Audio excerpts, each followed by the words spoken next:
ശ്രീരാമനും അനുജന്മാരും യൗവനാരംഭം വരെ കൊട്ടാരത്തിൽ സർവ്വവിധ സുഖങ്ങളും അനുഭവിച്ചാണ് ജീവിച്ചത്. രാജകൊട്ടാരത്തിൽ ലഭിക്കേണ്ട സർവ്വസുഖങ്ങളും അനുഭവിച്ചിരുന്നു. അങ്ങനെ ഇരിക്കെയാണ് വിശ്വാമിത്രൻ മുഖേന വിൽ മുറിക്കാനൊരവസരമുണ്ടായതും അങ്ങനെ സീതയെ സ്വന്തമാക്കാനുള്ള യോഗ്യത സമ്പാദിച്ചതും. സീതയും 3 അനുജത്തിമാരും ഉണ്ടായിരുന്നു. ശ്രീരാമനും 3 അനുജന്മാരും അവരുടെ വരന്മാരായി വളരെ ആർഭാടമായിട്ട് രാജകൊട്ടാരത്തിലെ വിവാഹമല്ലേ, വളരെ ആർഭാടമായി നടത്തി. വളരെ കേമമായിരുന്നു വിവാഹം. സർവ്വവിധ സുഖ സൗകര്യങ്ങളും കൂടിയുള്ള ഒരു ജീവിതമാണ് അതിനുശേഷം പ്രതീക്ഷിച്ചതും. അതിനുവേണ്ടി സീതയും മറ്റ് വധുക്കളെയും കൂട്ടി ദശരഥൻ അനേക തേരുകളുടെയും ആനകളുടെയും കുതിരകളുടെയും അകമ്പടിയോട് ഭാരിച്ച സമ്മാനങ്ങളായ സ്വർണവും വെള്ളിയും മറ്റ് വിഭവങ്ങളുമായി അയോധ്യയിലേക്ക് പുറപ്പെട്ടു. വളരെയധികം സുഖകരമായൊരു ജീവിതത്തിൽ പ്രതീക്ഷിച്ചുകൊണ്ടാണ് ഇങ്ങനെ ആ യാത്ര. എല്ലാവർക്കും സന്തോഷമായിരുന്നു. ആ ടീമിൽ മുഴുവൻ വളരെയധികം സന്തോഷിച്ചു. അങ്ങനെ ഇരിക്കുകയാണ് പെട്ടെന്നൊരു പ്രശ്നത്തെ തരണം ചെയ്യേണ്ട ഒരു അവസ്ഥ വന്നത്. പരശുരാമൻ കയറി തടഞ്ഞു ആ യാത്രയെ. അതിശക്തനാണ് പരശുരാമൻ. ശ്രീരാമൻ അദ്ദേഹത്തെക്കുറിച്ച് പഠിച്ചിട്ടുണ്ട് വിദ്യാഭ്യാസ കാലത്ത്. നീതിമാനും അതിശക്തനുമായിരുന്നു. അത് ശ്രീരാമൻ അറിയാതെ പരമാവധി അനുനയിപ്പിക്കാൻ നോക്കി ദശരഥൻ കയറി ഇടപെട്ടിട്ട് നടന്നില്ല. അവസാനം ശ്രീരാമൻ ആ ദൗത്യം ഏറ്റെടുക്കുകയാണ് ഉണ്ടായത്. ഞാനൊന്ന് ശ്രമിക്കാം. ഇദ്ദേഹത്തെ പോലുള്ള വലിയ വലിയ ആൾക്കാരെ, ഈ പാവങ്ങളായ ആൾക്കാരോട് ഇങ്ങനെ തുടങ്ങിയാൽ ഞങ്ങൾ എന്തു ചെയ്യും? ഞാൻ ശ്രമിക്കാം. എന്തെങ്കിലും തോൽവി വന്നാൽ എന്നോട് ക്ഷമിക്കണേ എന്ന് ക്ഷമയാചിച്ചുകൊണ്ട് അതിന് തയ്യാറായി. അപ്പോൾ ആ ഒരു വില്ലുണ്ട്, അത് ഒടിച്ചാൽ നിന്നെയും ആ ടീമിനെയും വെറുതെ വിടാം, അല്ലെ ഞാൻ തട്ടിക്കളയല്ലിരുന്ന ഈ പരശുരാമൻ പറഞ്ഞത്. എല്ലാവരും ഭയത്തിൽ ആണ്ടുപോയി. ശ്രീരാമനോട് ചെല്ലവരും. അദ്ദേഹം വിനയപൂർവ്വം ആ വില്ല് കയ്യിലേക്ക് വാങ്ങുകയാണ് ഉണ്ടായത്. വില്ല് കുലയ്ക്കാം എന്ന് പറഞ്ഞ്. പക്ഷെ അതോടെ ഒരു വലിയ സംഭവമാണ് നടന്നത്. ആദ്യത്തെ ആ വലിയ തേജസ്സോടെയുള്ള അതിശക്തിയോടെയുള്ള പരശുരാമൻ്റെ ആ തേജസ് മുഴുവൻ ശ്രീരാമനിലേക്ക് പകർന്നു കിട്ടുകയാണ് ചെയ്തത്. അതായത് ഈ വൈഷ്ണവ തേജസ് അതിശക്തമായിട്ട് അക്കാലം വരെ നിലനിന്നിരുന്ന ഭൂമിയിലെ ഒരാളായിരുന്നു, ഒരു രാജാവായിരുന്നു ഈ പരശുരാമൻ. അദ്ദേഹത്തിൻ്റെ അതിൽ അടങ്ങിയിരിക്കുന്ന ആ തേജസ്, വൈഷ്ണവ തേജസ് മുഴുവൻ ശ്രീരാമനിലേക്ക് പകർന്നു കൊടുക്കുകയായിരുന്നു അദ്ദേഹത്തിൻ്റെ ഉദ്ദേശം. ആ രീതിയിൽ ഇടപെട്ടത് അതിനാണ്. ആ തേജസ് മുഴുവൻ കിട്ടി. എന്തിനാണെന്നറിയാമോ? ഭാവി ജീവിതം ശ്രീരാമൻ നേരിടേണ്ട വലിയ വലിയ പ്രശ്നങ്ങൾ ഒത്തിരി ഉണ്ടെന്ന് മുൻകൂട്ടി അറിയാവുന്ന പരശുരാമൻ. അതായത് ദൈവത്തിൻ്റെ തലത്തിൽ, ഉയർന്ന ബോധതലത്തിലൊക്കെ ഭാവിയെക്കുറിച്ചൊക്കെ നല്ല ബോധമുണ്ട്. ഇന്നും അങ്ങനത്തുള്ള സന്യാസിമാരുണ്ട്. ഹിമാലയത്തിലൊക്കെ വസിക്കുന്ന അനേക സന്യാസിമാർ ഭാവിയെ മുൻകൂട്ടി കാണുന്നവരാണ്. അത് മുൻകൂട്ടി കണ്ടത് ആ ശക്തി മുഴുവൻ പകർന്നു കൊടുക്കേണ്ട ചുമതലയുണ്ടായിരുന്നു പരശുരാമന്. ആ തേജസ്, ആ വൈഷ്ണവ തേജസ് മുഴുവൻ ശ്രീരാമനിലേക്ക് അർപ്പിച്ചു. അദ്ദേഹം തപസ്സിന് വേണ്ടി ഹിമാലയത്തിലേക്ക് പോവുകയും ചെയ്തു. അതാണ് ഉണ്ടായത്. യുദ്ധമല്ല അവിടെ നടന്നത്. അങ്ങനെ ആയിരുന്നില്ല ഉദ്ദേശം. ഇതൊക്കെ മുൻകൂട്ടി ഊഹിക്കാനുള്ള കഴിവായിരുന്നു ശ്രീരാമനുണ്ടായിരുന്നത്. ശ്രീരാമന് മാത്രമേ ആ കഴിവുണ്ടായിരുന്നുള്ളൂ. അങ്ങനെയുള്ള ആ ഒരു മാറ്റത്തോടു കൂടി പിന്നെ സർവ്വവിഭവങ്ങളോടുകൂടി ആർഭാടമായിട്ട് കൊട്ടാരത്തിലേക്ക് പോവുകയാണ്. അയോധ്യയിൽ പുറപ്പെടുകയാണ് ഉണ്ടായത്. അവിടെ ചെന്ന് സുഖജീവിതം നയിച്ചു വരുമ്പോഴാണ് ഈ ഒരു പ്രശ്നം ഉണ്ടായത്. കൈകേയി കയറി ഇടപെട്ട് പ്രശ്നങ്ങൾ സൃഷ്ടിച്ചത്, വനവാസത്തിന് പോകേണ്ടി വന്നത്. സീത ഇറങ്ങി പുറപ്പെട്ടു. ചുരുങ്ങിയൊരു കാലത്തെ ജീവിത സുഖം ഉണ്ടായിരുന്നുള്ളൂ സീതയ്ക്കും മറ്റ് ശ്രീരാമനും ലക്ഷ്മണനും ഒക്കെ. തുടർന്നുണ്ടായ വലിയ പ്രശ്നങ്ങളാണ് ജീവിതം മുഴുവൻ ഒരുപോലെ അവരെ എല്ലാവരെയും വേട്ടയാടിയിരുന്നത്. സുഖജീവിതമല്ല നയിച്ചത്. ഇത് നമ്മെ പഠിപ്പിക്കാൻ വേണ്ടിയാണ് ആ ശ്രീരാമനും പരശുരാമനും ഏറ്റുമുട്ടൽ അവിടെ കാണിച്ചിരിക്കുന്നത്. അതുകൊണ്ട് അത് എത്ര സുഖകരമായ ജീവിതത്തിലും 100 പ്രശ്നങ്ങൾ ഏത് നിമിഷവും വന്നു ചേരാം. അവയെ സമചിത്തതയോടെ നേരിടണം എന്ന് നമ്മെ പഠിപ്പിക്കാൻ കൂടിയാണ് അങ്ങനൊരു സന്ദർഭം വാൽമീകി മഹർഷി അവിടെ ഉൾപ്പെടുത്തിയിട്ടുള്ളത്. അത്ര വലിയ സന്നാഹം ഉണ്ടായിട്ടും അത് വലിയ പ്രതിസന്ധിയല്ലേ ഉണ്ടായത്. അത് കഴിഞ്ഞ് തീർന്നെന്നാണ് വിചാരിച്ച പ്രശ്നങ്ങൾ. കൊട്ടാരത്തിൽ നിന്ന് വീണ്ടും പ്രശ്നം, അതിൽ താമസിക്കാതെ വനവാസകാല വളരെ കഷ്ടപ്പാടുകളായിരുന്നു. കായികനികളും കൊട്ടാരത്തിലെ ഉയർന്ന നിലവാരമുള്ള ഭക്ഷണം കഴിച്ച് ജീവിച്ച, ആ പ്രായം വരെയും ജീവിച്ച ആളുകളാണ് സീതയും മറ്റ് ഈ ശ്രീരാമനും മറ്റും.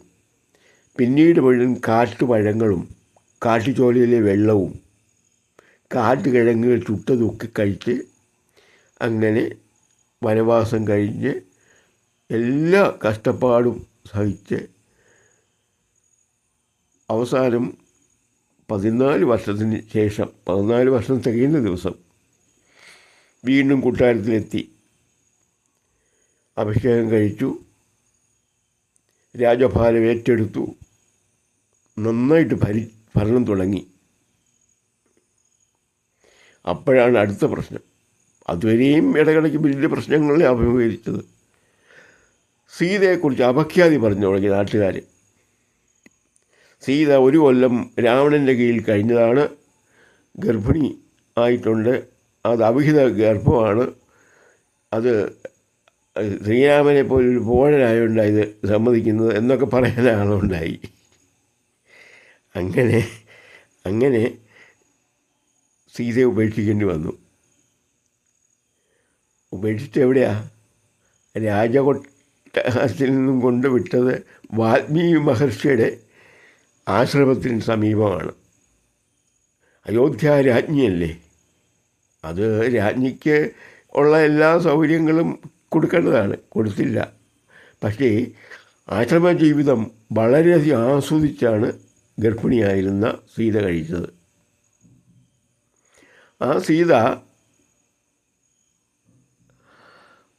ആശ്രമത്തിൽ തന്നെ പ്രസവിച്ചു.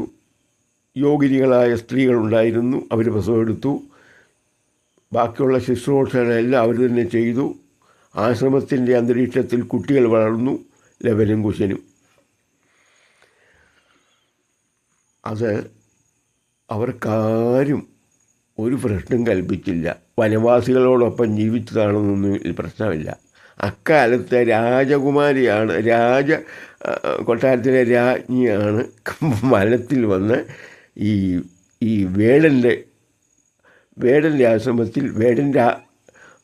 ആശ്രമത്തിലെ മറ്റ് സ്ത്രീകൾ ആ സ്വഭാവമുള്ള കാട് സ്ത്രീകൾ തന്നെയല്ലേ.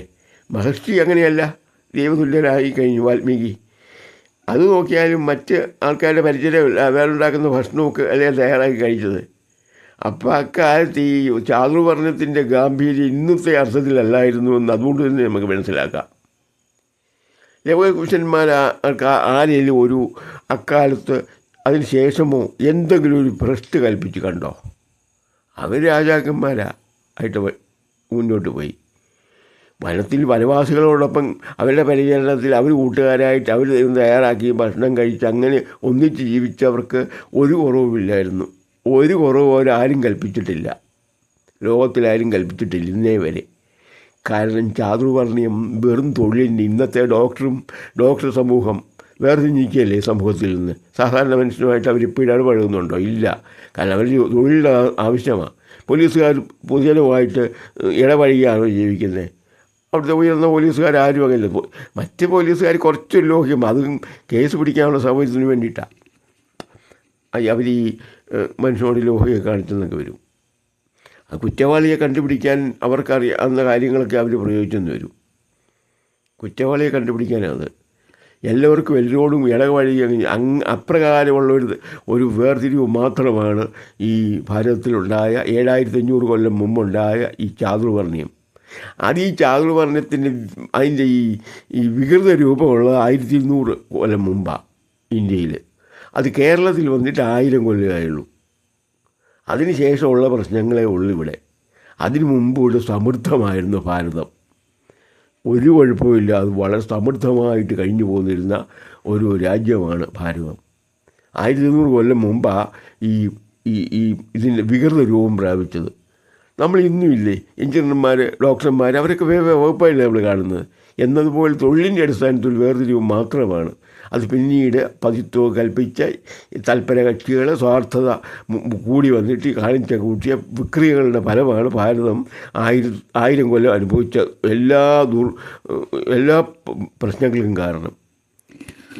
അത് നമ്മൾ ഒന്ന് ഓർത്തിരിക്കണം. ഇനിയെങ്കിലും അന്യോന്യം ചേർത്ത് പിടിച്ച് മുന്നോട്ട് വന്ന് നോക്കണം. ഭാരതീയർ ഒന്നാണെന്നുള്ളൊരു തോന്നലിൽ അതായിരിക്കണം നമ്മളുടെ ഒരു വ്രതം. ഓരോരുത്തരുടെയും നിയമം കൊണ്ടത് നമുക്ക് മാറ്റി കിട്ടിയെങ്കിലും ഇന്ന് സമൂഹത്തിൽ 10% നിലനിൽക്കുന്നുണ്ട് അതിൻ്റെ ഒരു സ്വഭാവം. അതുകൂടെ കംപ്ലീറ്റ് മാറ്റിക്കഴിഞ്ഞാൽ നമ്മൾ ഒന്നായി കഴിഞ്ഞു. നേരത്തെ തന്നെ ഒന്നായിരുന്നു. ഈ 7500 കൊല്ലം മുമ്പ് തന്നെ ഇവിടുത്തെ ഹൈന്ദവ മതവും ഈ എല്ലാം ഒന്നായിരുന്നു. ഇപ്പോഴും വനവാസികളുടെ ഇടയ്ക്ക് എന്നാൽ അവർ ആരാധിക്കുന്ന ദൈവങ്ങളും അവരുടെ ആരാധനാക്രമങ്ങളും ഒക്കെ ഇവിടുത്തെ നമ്പൂരി അമ്പലത്തിൽ ചെയ്യുന്നത് പോലെ തന്നെയാണ്. പരിഷ്കരിച്ച് അല്പരൂപം ആയെന്നേ ഉള്ളൂ. അടിസ്ഥാനപരമായിട്ട് ഈ വനവാസി വനത്തിൽ ചെയ്യുന്ന കല്ലുമൊക്കെ പെറുക്കി ചെയ്യുന്ന ആരാധനാക്രമമാണ് ഇവിടെയും ക്ഷേത്രത്തിലും. അതൊരല്പം മാറ്റം വരുത്തിയെന്നേ ഉള്ളൂ ശങ്കരാചാര്യരെ. അത് കുറച്ച് പുരോഗമിച്ചവരുടെ ഇടയ്ക്കാകുമ്പോൾ കുറച്ചുകൂടി പുരോഗമിപ്പിച്ച രീതിയിൽ ആക്കിയെന്നേ ഉള്ളൂ. അടിസ്ഥാനപരമായിട്ട് ഇതെല്ലാം ഒന്ന് തന്നെയാണ്. ഒരേ ജനതയാണ് ഭാരതീയർ. അവരാരാധിക്കുന്നത് ഇന്നും ശിവനെയും വിഷ്ണുവിനെയും ഇതിനെയൊക്കെയാണ്. വനവാസികളുടെ അവർ അല്ലാത്തവരില്ല. അവരടിസ്ഥാനപരമായിട്ട് ആ വിശ്വാസികളാണ്. അവരെ നമ്മൾ ഏറ്റെടുക്കണം. സർക്കാരിനെ അതിന് നമ്മൾ പ്രേരിപ്പിക്കണം എത്രയും പെട്ടെന്ന്. അവരെ കൂടെ എല്ലാവരുമായിട്ട് ഒരേ തലത്തിലെത്തിക്കാൻ വേണ്ടി. അതിനിന്ന് കൊടുക്കുന്ന സാമ്പത്തിക സഹായം പോരാ, അതിൽ കൂടുതൽ കൊടുത്ത് അത് സ്വാർത്ഥത ഒട്ടുമില്ലാത്ത ആൾക്കാർ ഉദ്യോഗസ്ഥന്മാരുടെ കെയർ ഓഫിൽ വേണം. അല്ലെങ്കിൽ അവർ വസ്തുക്കൾ നേരത്തെ കൊടുത്ത് മുഴുവൻ അന്യാധീനപ്പെട്ടു പോയെന്ന് പറഞ്ഞതുപോലെ അങ്ങനെ വരാമെന്ന് വെച്ചാൽ മതി. അതുകൊണ്ട് വേണ്ട ഉത്തരവാദിത്വത്തോടെ മോഡിയെപ്പോലുള്ള സ്വാർത്ഥത ഒട്ടുമില്ലാത്ത ഉദ്യോഗസ്ഥന്മാരെ തിരഞ്ഞെടുത്ത് അതിനുവേണ്ടി നിയോഗിക്കുകയാണെങ്കിൽ നമുക്ക് എല്ലാവരും ഒന്നെന്നുള്ള ആ സത്യം ഒന്നുകൂടെ വെളിച്ചത്ത് കൊണ്ടുവരാൻ നമുക്ക് പറ്റും. ഇന്ത്യൻ ജനത ഒന്നാണ്, ഒരേ സംസ്കാരമാണ്, ഒന്നാണ്. അവരിൽ ഉറങ്ങിക്കിടക്കുന്ന വാസനകൾ ഒന്നാണ്. ഏതെങ്കിലും ഒരു വനവാസിയോ ദളിത് സമൂഹത്തിൽപ്പെട്ട ആളോ ഇവിടെ രാജ്യത്തിനെതിരായിട്ട് പ്രവർത്തിച്ച് കേട്ടിട്ടുണ്ടോ? രാജ്യത്തിനെതിരായിട്ട് അവരാരും ഒന്നും പറയുകയില്ല. ഒരു വിധ്വംസ പ്രവർത്തനത്തിനും അവരെ കിട്ടുകയില്ല. ഒരു ദളിതനെയും കിട്ടുകയില്ല. അവരത് തയ്യാറല്ല. അവരുടെ രക്തം ഇന്ത്യൻ രക്തമാണ്, ഭാരതീയ രക്തമാണ്. ഭാരതത്തിലെ ഇവിടെ ഉയർന്നെന്ന് അവരെങ്കിലും അഭിമാനിക്കുന്ന ബ്രാഹ്മണരുടെ ഒപ്പം നിൽക്കുന്നവരാണ് ഇവിടുത്തെ ദളിതനും അതിൽ താഴെയുള്ള വനവാസി പോലും അങ്ങനെയാണ്. അവരുടെ ഭാഗത്തുനിന്ന് രാജ്യത്തിൻ്റെതായ ഒരു പ്രവൃത്തി ഇതുവരെ ഉണ്ടാകുകയില്ല. വളരെ അപൂർവമായിട്ട് ഉണ്ടായിട്ടുണ്ട്. യോഗേന്ദ്ര മണ്ഡൽ പോലെയുള്ള ചില അപൂർവം ചില കക്ഷികൾ അതും എതിരായിട്ടൊന്നും പ്രവർത്തിക്കില്ല. അദ്ദേഹത്തിൻ്റെ വഴിക്ക് പോകാൻ നോക്കി, അത് പരാജയപ്പെട്ടു എന്നേ ഉള്ളൂ. അല്ലാതെ ഇന്നും ദളിതൻ നമ്മൾ കുറച്ച് ഇന്ത്യൻ ജനത അങ്ങനെ തിരിച്ചിരിക്കുന്ന ആ പേര് മാറ്റണം. അവരടിസ്ഥാനപരമായിട്ട് ഭാരതീയരാണ്, തദ്ദേശവാസികൾ തന്നെയാണ് അവർ. അല്ലാതെ എങ്ങൊന്നും വന്ന ഒരൊറ്റ ദളിതനും ഭാരതത്തിൽ ഇന്നേ വരെയില്ല. ഇങ്ങൊന്നും ആരും വന്നിട്ടുമില്ല. അതാണ് ആ ഭാരതീയതയുടെ ഒരു മഹത്വം. അവരിലാണ് ഏറ്റവും കൂടുതൽ നമുക്ക് ദർശിക്കാൻ പറ്റുന്നത്. അതൊന്ന് പറയാൻ വേണ്ടിയാണ് ഞാൻ ആ കഥ കൊടുന്ന് പറഞ്ഞതേ ഉള്ളൂ. ഓക്കെ.